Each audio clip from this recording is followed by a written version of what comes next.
Shalom Horas, selamat pagi sahabat GKPS TV. Kembali hari ini kita mendengarkan firman Tuhan, namun sebelumnya marilah kita berdoa. Sukacita kami ya Yesus atas hari yang baru bagi hidup kami yang adalah anugerah-Mu. Dan kami memohon Tuhan menuntun kami lewat firman yang akan kami dengarkan bersama dalam menjalani hari ini, agar kehidupan kami menyatakan kemuliaan nama Tuhan dan sukacita di tengah-tengah kami. Dalam nama-Mu yang kudus kami berdoa. Amin. Saudara yang kekasih, firman Tuhan bagi kita hari ini diambil dari Injil Yohanes pasal yang pertama, dimulai dari ayat yang ke-14. Demikian firman Tuhan. Firman itu telah menjadi manusia dan diam di antara kita, dan kita telah melihat kemuliaannya, yaitu kemuliaan yang diberikan kepadanya sebagai anak tunggal Bapa, penuh kasih karunia dan kebenaran. Saudara-saudara yang kekasih, jikalau Injil Matius memberitakan kelahiran Yesus atau berita Natal, ditulis sepanjang satu pasal, demikian juga Injil Lukas. Namun Injil Yohanes cukup memberitakan peristiwa itu dalam satu ayat. Itulah firman Tuhan yang kita baca tadi. Tetapi lewat bacaan satu ayat ini telah cukup memberitakan kebesaran kasih Allah bagi kita di dalam Dia yang lahir ke tengah dunia ini. Ringkasnya, peristiwa Natal menurut Injil Yohanes dinyatakan lewat pemberitaan firman itu telah menjadi manusia dan berkenan tinggal di antara kita. Dan dialah anak tunggal Bapa, penuh kasih karunia, kebenaran, dan kemuliaan. Dan inilah juga berita besar bagi kita saat ini, dan juga yang dapat membawa sukacita bagi seluruh bangsa di dunia ini. Karena lewat berita ini kita akan mendapatkan campur tangan Tuhan yang demikian mengasihi hidup kita lewat kelahirannya ke dunia ini. Dan hal itulah yang akan kita renungkan lewat firman Tuhan yang kita sudah dengar bersama tadi. Nah, saudara-saudara, dari firman itu yang pertama kita perlu pahami, ketika dikatakan kepada kita, firman itu telah menjadi manusia. Hal ini menjelaskan betapa besar kasih karunia Allah bagi dunia ini.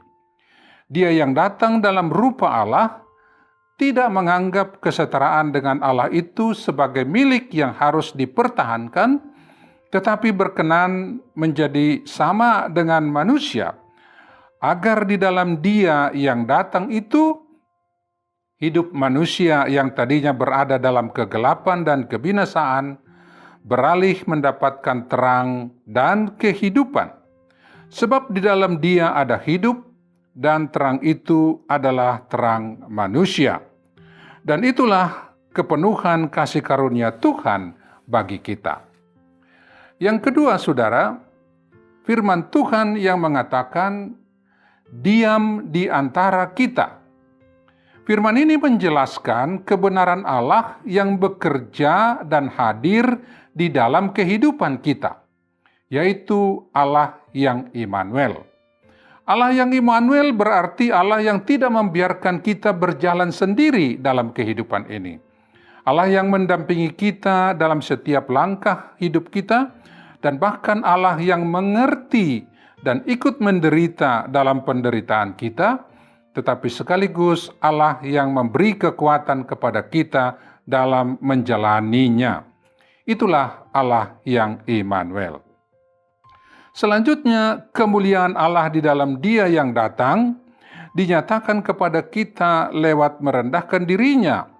Dia lahir di kandang domba, menjalani kehidupan dengan mengambil rupa seorang hamba yang taat sampai mati, bahkan mati di salib, supaya segala lidah mengaku Yesus Kristus adalah Tuhan bagi kemuliaan Allah Bapa. Karena itu saudara-saudara, marilah kita menerima kebenaran sukacita itu bagi hidup kita saat ini. Kendati saat ini realita kehidupan manusia masih dipenuhi berbagai kesusahan hidup. Bahkan pandemi COVID-19 ini masih melanda hidup kita, dan mungkin gereja Tuhan belum dapat merayakan Natal seperti tahun-tahun sebelum ini. Namun di tengah keadaan itu, pertanyaan kita adalah, apakah karena semua itu sukacita Natal tidak dapat lagi kita alami, kita hidupi saat ini?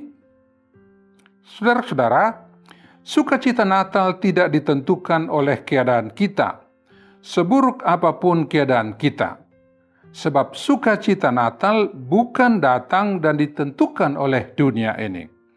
Tetapi sukacita itu datang dari sorga, dari Allah Bapa yang mengasihi kita di dalam Tuhan Yesus yang lahir ke dunia ini.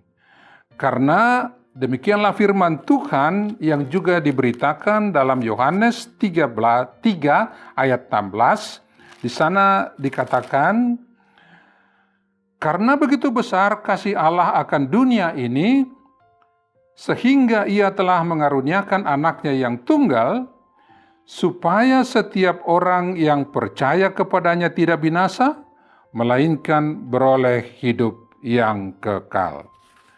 Jadi saudara-saudara, kegelapan dan penderitaan hidup kita tidak lagi berkuasa mengusir sukacita itu dari diri kita. Sebaliknya, terang hidup yang bercahaya di dalam Dia yang lahir itulah yang berkuasa mengusir kegelapan dalam hidup kita. Seperti yang sudah ditegaskan juga dalam Yohanes 1 ayat 4, di sana dikatakan, di dalam Dia ada hidup, dan hidup itu adalah terang manusia. Karena itu saudara-saudara, sukacita itu akan hadir dalam diri kita bila kita mengizinkan bayi kudus itu lahir dan tinggal di dalam hati kita yang gelap. Dan dalam kehadirannya, ia berkuasa mengusir kegelapan hati kita. Karena itu, pertanyaan kita adalah, sudahkah kita menyediakan ruang hati kita untuk menerima kelahirannya? Selanjutnya, ketika kita sudah mengalami kasih Allah, marilah mendasari setiap hati, pola pikir, dan sikap hidup kita dalam kuasa kasih itu, sehingga nyata telah terjadi perubahan dalam kehidupan kita. Dan lewat perkataan dan sikap hidup kita pun, setiap orang yang berjumpa dengan kita dapat merasakan sukacita Allah yang dipancarkan lewat diri kita. Oleh karena tiap-tiap kita tidak hidup lagi untuk diri sendiri, tetapi di dalam kasih Tuhan, turut berbagi kemurahan hati bagi banyak orang. Tuhan Yesus memberkati kita. Amin. Mari kita berdoa. Puji syukur kami ya Tuhan atas kerelaanmu datang ke tengah kehidupan kami dalam diri Yesus Kristus yang telah lahir ke tengah dunia ini.